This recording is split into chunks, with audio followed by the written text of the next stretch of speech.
sura ya 6 mstari wa 12.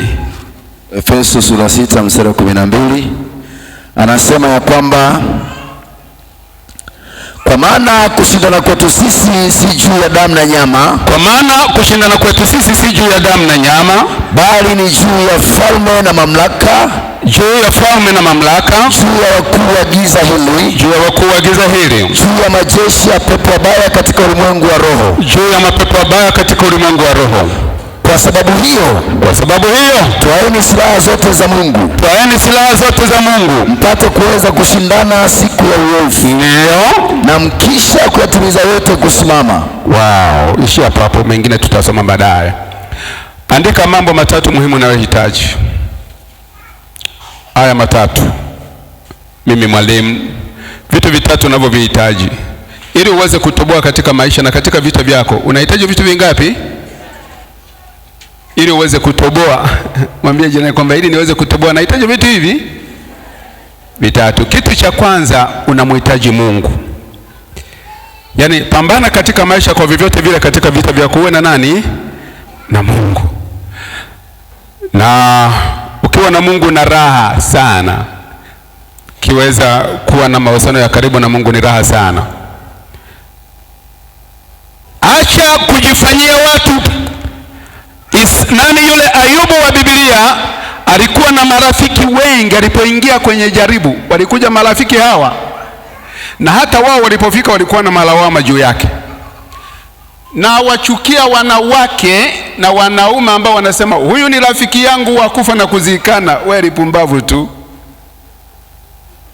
Na rafiki yangu, wewe ni lipumbavu tu. Jaribu kufa sasa kama atakuja kukuzika. Hakikisha una watu sahihi wanaokuzunguka. Utengeneze connection. Lakini kitu cha tatu katika mapambano yako, katika nidhamu ya vita yako, hakikisha una pesa. Una nini mama? Hakikisha una pesa. Nirudi kwa kitabu cha Efeso sura ya 6 mstari ule wa 12.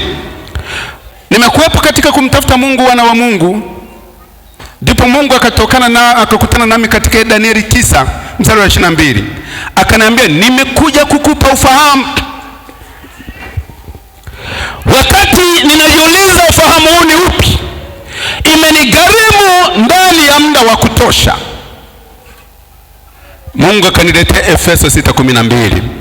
Nataka nikuonyeshe leo madhabahu unazopambana nazo. Nataka nikuonyeshe leo madhabahu unazoshindana nazo. Na hizi ndizo zimeliangusha kanisa. Kanisa halina furaha katika ulimwengu wa roho kwa sababu ya hizi madhabahu. Tuna madhabahu na wana wa Mungu ambazo ziangalieni. Madhabahu ya kwanza ni hawa wafalme. Hawa wafalme kazi yao ni ipi? Nisikilize. Ya kwanza, wao wanamiliki uchumi wa dunia. Ya pili, wao wanamiliki vyeo vya dunia. Ya tatu, wao wanamiliki connections za dunia. Hawa wafalme wana ibada zao, wana kuhani wao, wana sadaka zao, na wana taratibu zao ya siku zao za kuabudu. Hawa wafalme, Kiswahili rahisi, tunaweza kuwaita Illuminata. Known very known, wanajulikana kama Freemason. Hawa ndio wafalme wametajwa na Paulo hapo. Kundi hatari. Wao kazi yao ni kumiliki uchumi. Bahati uzuri wa hawa watu ni useme hawalogi mtu hovyo. Kundi la Illuminata hawana mpango wa kuua mtu hovyo. Ukikuta mtu ameuawa na Freemason, jua kuna sababu kubwa mbili. Ya kwanza, ametolewa na ndugu yake. Mbili, ni mwanachama wao ila ameamua kuwaasi. Au watatu, ni fulani anayetaka kutajirika. Kuna level ambayo unaruhusiwa kumiliki bila nguvu yoyote, lakini kuna kiwango ambacho hauwezi ukamiliki, lazima uwe na nguvu supportive. wanakwenda kisha fika mara unarudi. Kuna level ya uchumi ambayo hauwezi ukamiliki, lazima uwe na nguvu backup ya kukusupport. Taenda huko mgodini, utapiga dhahabu likubwa la milioni 100, tukupe miezi 2 6. Unaposhuka uchumi anakuja na magonjwa, hukuwa na supportive power. Hawa ndio wafalme ambao alisema Paulo, kushindana kwetu si juu ya damu na nyama. Mstari wa 13 hamuelewagi vizuri, hebu usome mstari wa 13. Anasema ya kwamba kwa sababu hiyo twaeni silaha zote za Mungu. Twaeni silaha zote za Mungu mpate kuweza kushindana siku ya uovu. Mpate kuweza kushindana siku ya uovu. Na mkisha kuyatimiza yote kusimama. Kuna maneno manne katika mstari.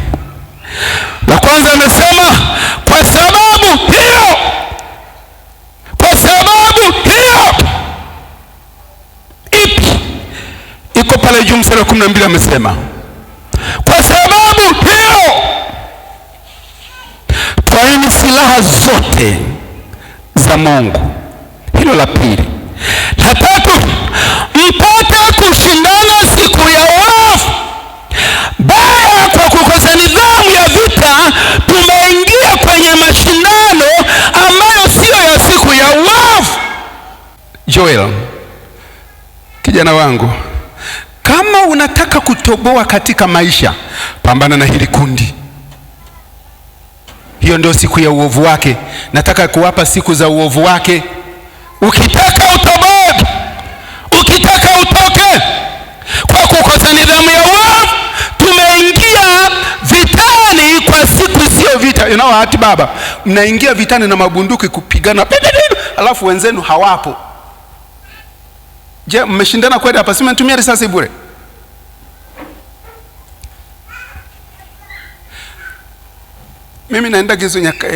Mimi naendaga maeneo ya hatari. Yaani mimi ni mtu hatari kwa sababu napenda kwenda maeneo hatari. Kuna watu Wasukuma tunawaita risk taker. Mwambie jirani yako kwamba be risk taker from now. Mwambie tu jirani kwamba please be risk taker from now. Anaikabili hatari. Vita vyetu si juu ya damu na nini, ni juu ya nani? Siku ya uovu. Kwa kupambana na hao jamaa ni hizi hapa, andika ukiweza. Illuminata wanakutana Jumatatu saa 6 usiku. Mami, ukitaka utoboe kiuchumi, saa 6 usiku ingia kwenye maombi. Jumatatu. Hiyo ndio siku ya uovu wa uchumi wako. Saa 6 usiku. Siku ya Jumatano saa 6 usiku. Siku ya Ijumaa saa 6 usiku. Utaweza, yani mkitaka mtoboe, na waambia brother, mwanangu, kama unataka utoboe, hebu tulisome tena ile andiko labda walielewe. Kwa sababu hiyo twaeni silaha za Mungu. Kwa sababu hiyo twaeni silaha zote za Mungu mpate kuweza kushindana siku ya uovu. Mpate kuweza kushindana siku ya uovu. Let me tell you truth. Huu uovu ni kitu gani wapenzi? Mami, uovu, unajua uovu ni kitu gani mama? Kuna tofauti kati ya dhambi ya makosa na uovu. Ni vitu vitatu. Kuna mwingine ana maovu, na kuna mwingine ana dhambi, na kuna mwingine ana makosa. Lakini hapa tumeambiwa tupate kushindana siku ya nini? Sio siku ya nini? Ya dhambi. Si kama mnanielewa ninyi wajoli wa Kristo? Kuna tofauti kati ya dhambi na uovu na makosa. Ni vitu vitatu tofauti. Uovu ni kitu gani? Joel.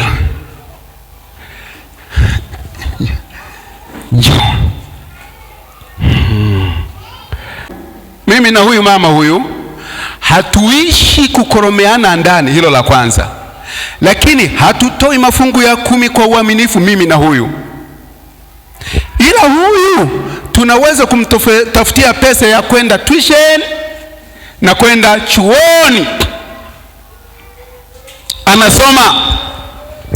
Sisi wawili kugombana ni dhambi kwa sababu tunagombana. Kutokutoa zaka ni dhambi kwa sababu hatutoi zaka. Lakini kwa huyu consequence, madhara ya sisi mabaya tunayofanya, kwake huyu yanakuwa uovu, anapata madhara. Sisi tunapacha kutoa zaka na tunagombana, tunalaaniwa. Utaandika Ezekieli 16 mstari ule wa 59 mpaka 63. Aka ni katoto ketu kanasoma shule, kanarudi kanatuletea ninafaulu sana, lakini sisi hatutoi zaka. Migogoro ndani ya kudumu. Usitegemee huyu mwamba atakuja apate kazi nzuri, kwa sababu maovu ya dhambi zetu yako kwake. Yaani dhambi ya wazazi kwa mtoto ni uovu. Sisi ndio wazazi. Huyu mtoto wako wa kwanza, mtoto wetu huyu wa pili, huyu wa tatu. Njoo. Wewe umenyeredi. Wewe. Kwa mujibu wa Biblia na maandiko yanasema, anawapatiliza maovu kizazi cha kwanza, cha pili, cha tatu, na cha nne cha wanichukizao. Tatizo ni letu sisi. Kwa sababu hiyo, kushindana kwetu si juu ya damu na nyama. Shetani anapokwenda mbele za Bwana, anakwenda na vielelezo. Anasema hawa wenyewe hawatoagi kanisani, hawatoi malimbugo, hawa wenyewe hawawezi kusameheana. Hatuwezi kusameheana. Tuna mgogoro ya kudumu. Kutoa mafungu ya 10 hapana. Huo ni uovu. Anawapatiliza wana maovu ya baba zao, kizazi cha kwanza, cha pili, cha tatu, cha nne, wale wamchukizao. Siku ya uovu, maana kwamba hizi ndizo siku ambazo wafalme wanawakilisha mbele za Bwana, wanaomba baraka zako mbele za Bwana, kwamba huyu mtu tuna haki ya kumiliki uchumi wake.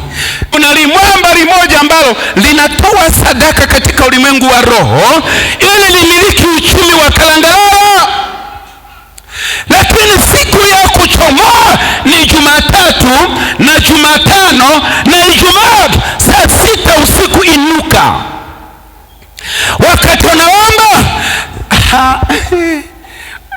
naomba niwasaidie tu. Habari za angel ziko zimeandikwa kwenye file. You know what? Kila mmoja ana mafaili 6. Faili moja liko kwenye madhabahu ya hawa miamba. Mengine nitayazungumza.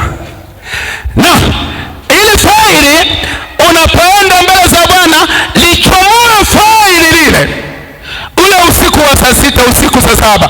Kwanza tumia damu ya Yesu kukomboa jina lako la angel. Ninyi wanadamu, acheni ujinga. Acheni ujinga, narudia. Acheni upuzi wa kutoa sadaka ya kukukomboa. Alitolewa Yesu kama sadaka na fidia kwa wote. Hela zako zitoshi kukukomboa mwanadamu. Vipi nyie? Tumia neno la Bwana. Tumia damu ya Yesu. You see what? Sijui kama unanielewa brother leo. Lichomoa, ingia kwenye maombi. Ndio maana Biblia inasema pazia la hekalu lilipasuka ili tuingie patakatifu papa takatifu, tuende na faili. Mimi angel leo nakuja mbele zako Mungu wangu aliye hai. You know, when you are there, uko kupambana. Kuna kipindi ambacho tumia neno la Bwana, tumia damu ya Yesu, tumia ahadi za Mungu. Lisome neno. Hebu nisomee Zaburi 21 mstari wa 2. Nasemaje kweli? 21 mstari wa 2 nasemaje? Biblia inasema umempa haja ya moyo wake. Come on! forgiven, umepewa haja ya moyo wako. Wala hukumzuilia matakwa ya midomo yake. Brother, hukuzuilia matakwa ya nini? Ya midomo yako. Rudia tena, waelewa hawa wanadamu hawa. Umempa haja ya moyo wake. Wala hukumzuilia matakwa ya midomo yake. Unaofuata, maana umemsogezea baraka za heri. Umemsogezea baraka za heri. Umemvika taji ya dhahabu safi kichwani pake. Ukamvika taji ya dhahabu safi kichwani mwake. Alikuomba uhai ukampa. Come on. Alikuomba nini? Uhai. Ukafanya nini? Ukampa.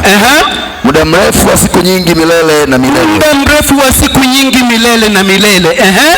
Utukufu wake ni mkuu kwa wokovu wako. Hebu rudia hapo.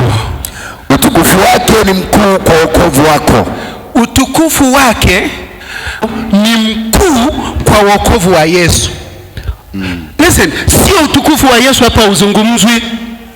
Utukufu wake ni mkuu kwa wokovu. Hebu rudia hapo, waelewa watu. Utukufu wake ni mkuu kwa wokovu wako. Yes. Heshima na adhama waweka juu yake. Heshima na adhama meweka juu yake. Maana umemfanya kwa baraka za milele. Wamfurahisha kwa furaha ya uso wako. Come on. Ishia tu hapa. Tunashindana na madhabahu baba, tunashindana na madhabahu. Ujue nachowafundisha mimi ni cha maana.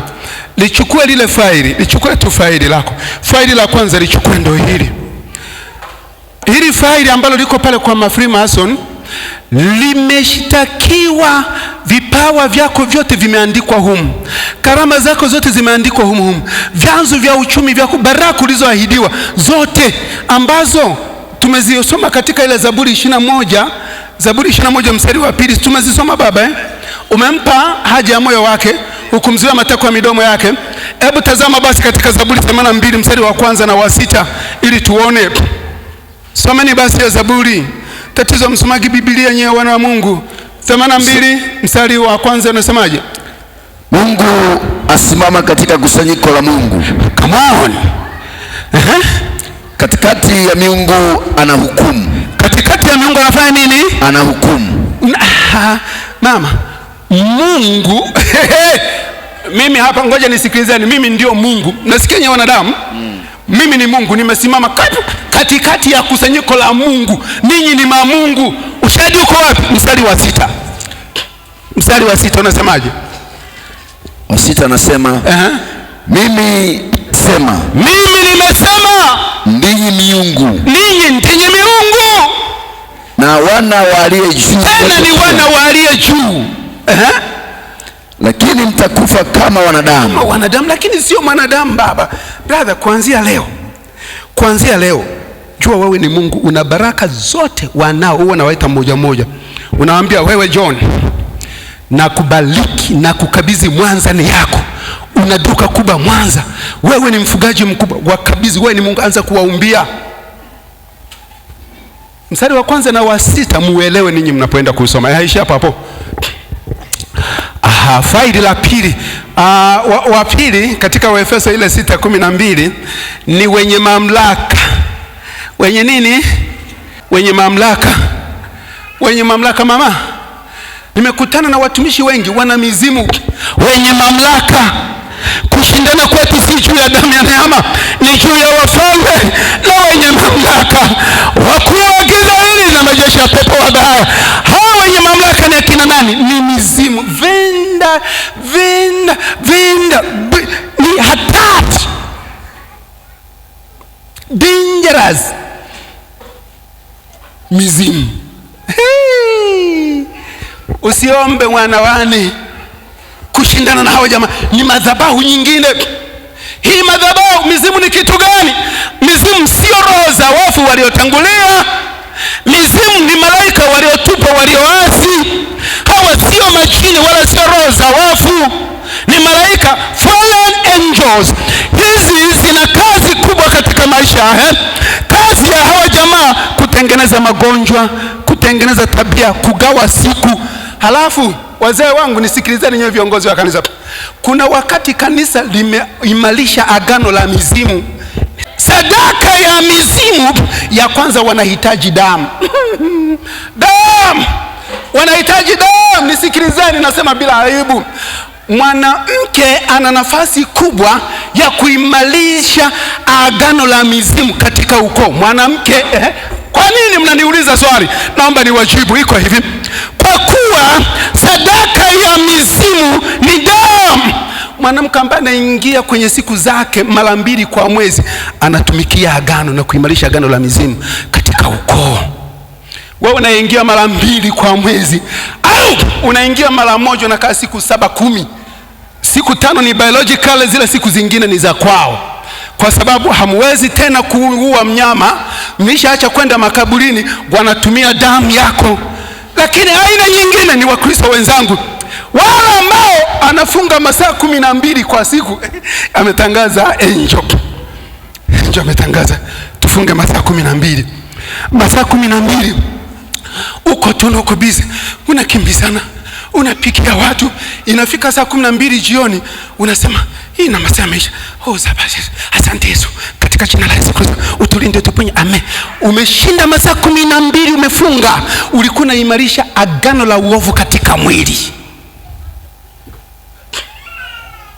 Halafu ukishafungulia pale ni mwenye furaha, kuna vitu fulani kama vimefunguka. Listen, nisikilizeni. Kwa nini basi? Ni wenye mamlaka. Kwa nini waitwa wenye mamlaka? Sisi kwenye ndoa yetu Mungu ametusaidia, tuna watoto 3.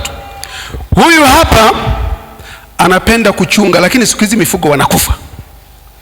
Huyu hapa amesoma, ameolewa, lakini ndoa yake ina shida, hatuelewi inakoelekea. Huyu hapa anagombana kweli, alafu ameanza kunywa na pombe. Mwisho tunaulizana, mama, tunafanyaje hawa watoto? Tunafanyaje hawa? Tukaulizana miaka ile. Mwisho tukaambizana twende kwa Masala Kulangwa. Mimi kesho nitakwenda. Wasukuma mpo hapa? Tunachukua kitawi cha mnyaa na kakuku kadogo, alafu huyu anakatemea kale kamnyama tukale kamnyaa na kakuku, alafu mimi nakwenda na koti langu sasa kule kwa nani huko. Nikishafika jamaa yani nimeshasema na yeye, unakotoka, una watoto 3, mwingine anafuga, mwingine ananiambia, lakini hata hivyo jirani yenu wa hapa na waloga, na jirani yenu wa hapa mwingine ndio mharibifu. Kalete mbuzi mweupe mwenye alama nyeusi hapa, utamsaka mpaka umpate, maana yamemwandaa kwenye kijiji jirani. Haya, kalete na mtama, kalete na kitambaa chekundu, kalete na kitambaa cheusi, ukalete na 200 za shilingi. Kwa sababu ndio uhai wangu na kwenda kuleta vile vitu. Nikisha vileta vile vitu, tunaambizana, mama napeleka, na huyu atanisaidia kupata huko.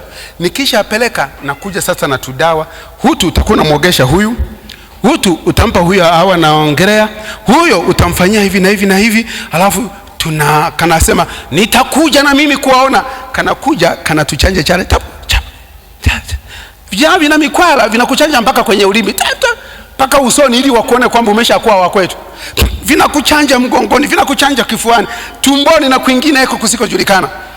Vikisha maliza kukuchanja, vinaondoka, vinaenda na damu yenu kwenye gunzi. Vikishaenda vinawaachia, utafanya. Kumbe limeletwa limzimu linalodili na mambo ya mifugo, lipepo, lijini, liroho, mifugo, linalodili mambo ya ndoa, linalodili mambo ya mahusiano ya kifamilia, linalodili. Yanakuja mapepo 5 katika familia yetu. Tunaanza jingine linadili na kilimo. Huyu naye mwamba huyu anazaa watoto 4.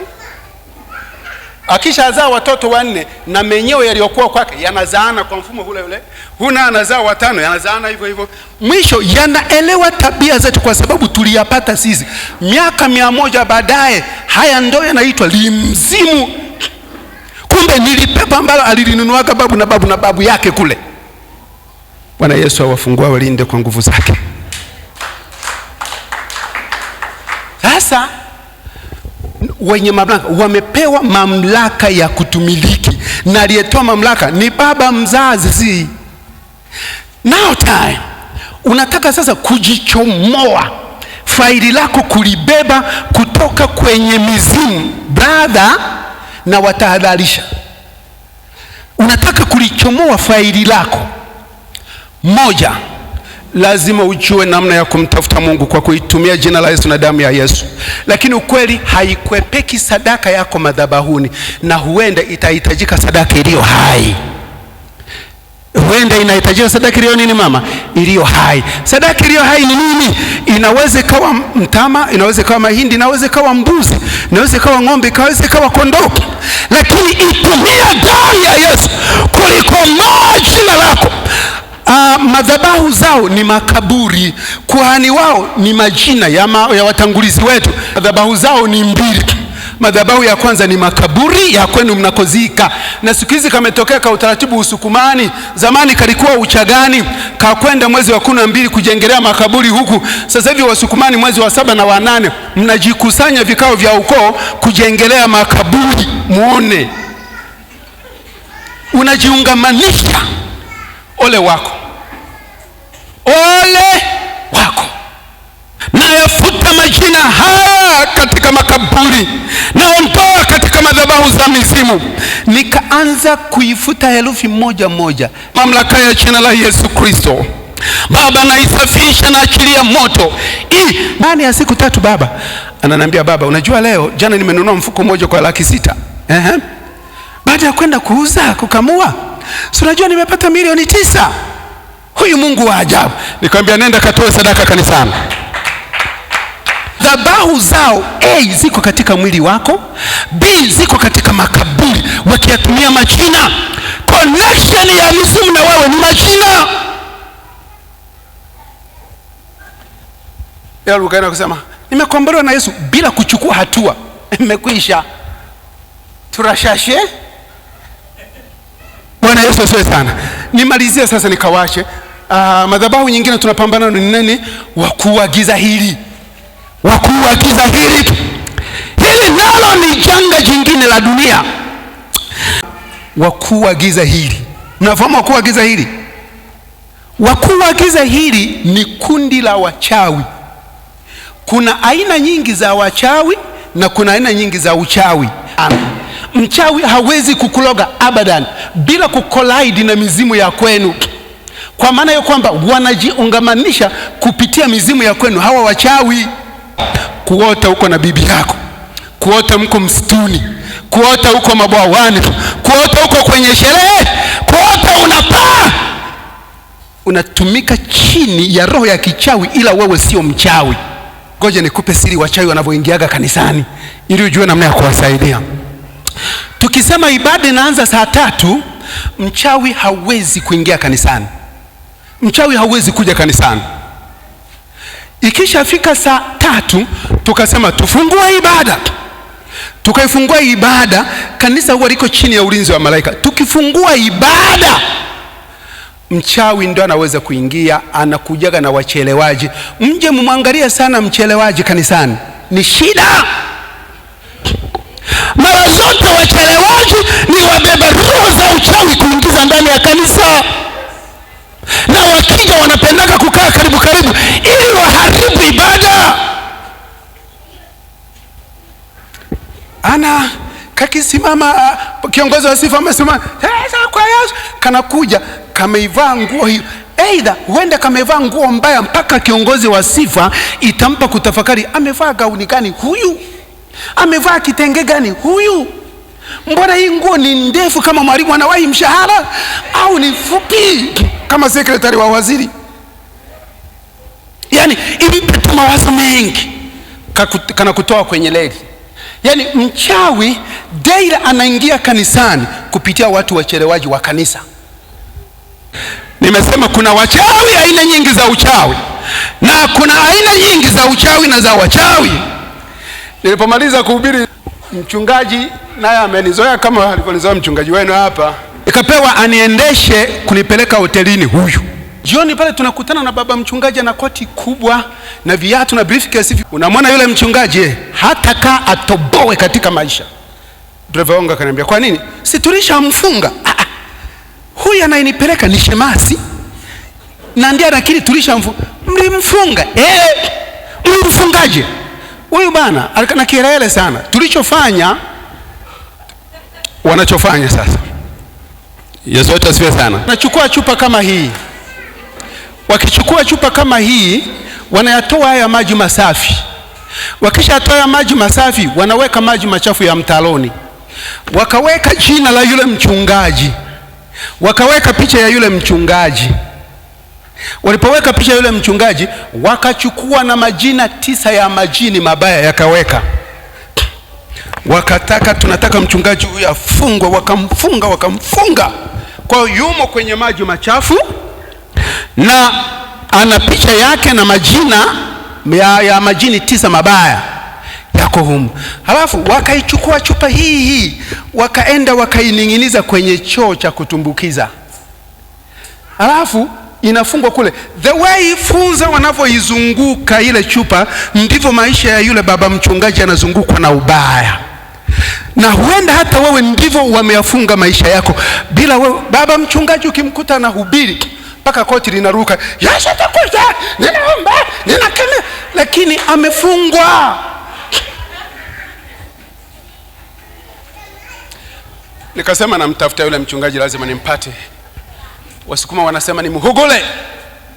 Kasema lazima nimtafute. Anaitwa nani? Anaitwa fulani. Amenifikisha hotelini akaniuza yule dada. Baba pasta, utakula chakula gani? Una hamu tena ya kuagiza chakula cha huyo?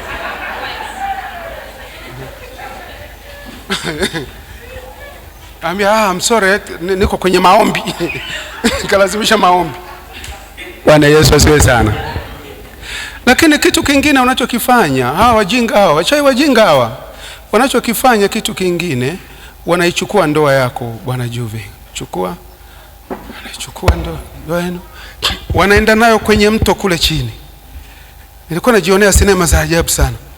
Wanafunga kamba na vimiti viwili hivi. Yule maji yanavyopita vinavyojigonga vile vimiti, ndivyo ndoa yako inavyogongana. Yaani mnajiuliza hivi, nini huyu? Mbona kumbe ni kule mnazebezwa kule. Lazima muende mkalichomoe faili lenu katika madhabahu za wachawi. Bahati nzuri, ukiweza kushinda mgogoro wa mizimu, umewashinda wachawi. Mgogoro uko katika mizimu. Kwa sababu ili mchawi akuwini, lazima apitie mizimu. Ukishinda mizimu, wachawi automatically. Kundi la 4 mzee, madhabahu ya 4 tumeambiwa ni pepo wachafu. Pepo wachafu ni majini. Shughuli zao wanaanza saa 11 alfajiri. Huwa wanarudi tena saa 1 asubuhi. Moja ya kazi kubwa wanaoifanya, kuliwahi jua lako, kulinenea maneno mabaya, kwamba wanailani jua, kwamba leo miale ya jua itakapomfikia Mariamu, leo awe na magonjwa, leo achukiwe na mume wake, leo majirani wamchukie, unanenewa mabaya. Na wewe jitahidi kuiwahi siku yako, kuliwahi jua la haki ili kuzukie. Sasa narudi kwa kumalizia hapa kwamba kupambana siku ya uovu, mkikesha kwa sala zote na maombi, mkisali kila wakati katika roho, mkikesha kwa jambo hilo na kudumu katika kuombea watakatifu wote. Siri zote zimeachwa hapo. Tumeona silaha ya kwanza ambayo imezungumzwa, upanga wa roho. Tunakubaliana na mimi kwamba upanga ni silaha. Acheni kufundisha mtu visivyojua. Leo nazileta silaha za kiroho. Silaha ya kwanza, chapeo ya wokovu, dirii ya haki, naleta miguu. No, usipotoshe usichokijua. Hilo ni vazi. Tena amesema mkiisha kuyatimiza hayo kusimama. Lakini mnaposimama, simameni heri mmejifunga. Kweli kiuno. Jamani, tuache basi kufundisha tu. Wewe kama hujaitwa kuhubiri, tuache wahubiri tuhubiri. Wewe uende umeitwa kutoa au kuomba, omba. Nataka kukiri kwamba wamo kanisani kila mmoja na kazi yake. Tusilazimishe wote muwe na kazi moja, mtahukumiwa kwa maneno yasiyo na maana. Wewe kama umeitwa kusengenya, sengenya mpaka tukome, ili tupate sababu ya kuomba, na wala msimtenge msengenyaji, na ndio ameitiwa hilo. Sawa jamani eh? Mungu atubariki. Kuna madhabahu 4. Mmenielewa eh? Ya, kuna madhabahu 4, lakini siri zote zimefungwa katika mstari wa 18. Mstari wa 17 una silaha tena, ipokeni chapa ya wokovu. Hiyo ni vazi, uniform, na upanga wa Roho ambao ni neno la Mungu. Upanga wa Roho, litumie neno la Mungu katika kuikomboa familia yako. Sawa eh? Litumie neno la Mungu, acha vinginevyo. Kwa sala zote, kwa sala sijui kama mnajua tofauti ya sala na maombi. Kwa sala zote na nini? Na maombi, mkisali kila wakati. Ni wale wajinga tu ambao wanaamini wao wasiombe, ila wakitoa sadaka wamekombolewa. Ni wale wajinga tu peke yake. Mtatoa mpaka mkome, kama hamuombi hakuna mabadiliko. Biblia inasema katika Yakobo, kama unaamini wafanya vyema, na mashetani nao wanaamini tena na kutetemeka mbele za Mungu. Ni washirika wajinga sana ambao wanaamini maombi ya Jumapili tu, walie na kamasi zao, halafu wakirudi waendelee na maisha yao. Ni wale wachache wajinga ambao wanakwenda motoni.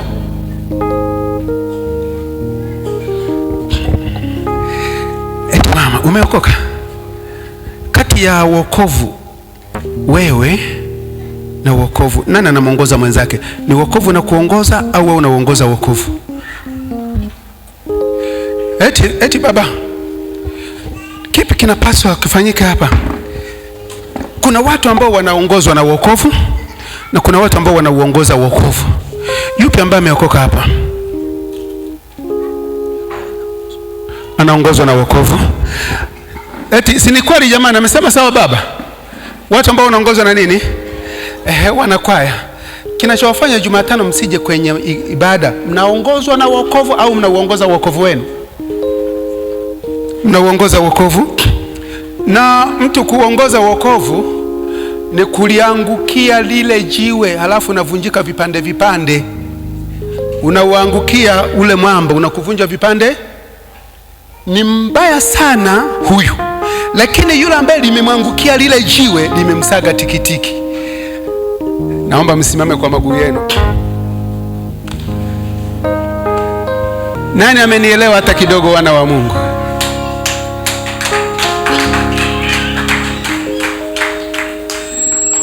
Nani amenipenda ghafla? Maana natosha hata mwenyewe kujipenda.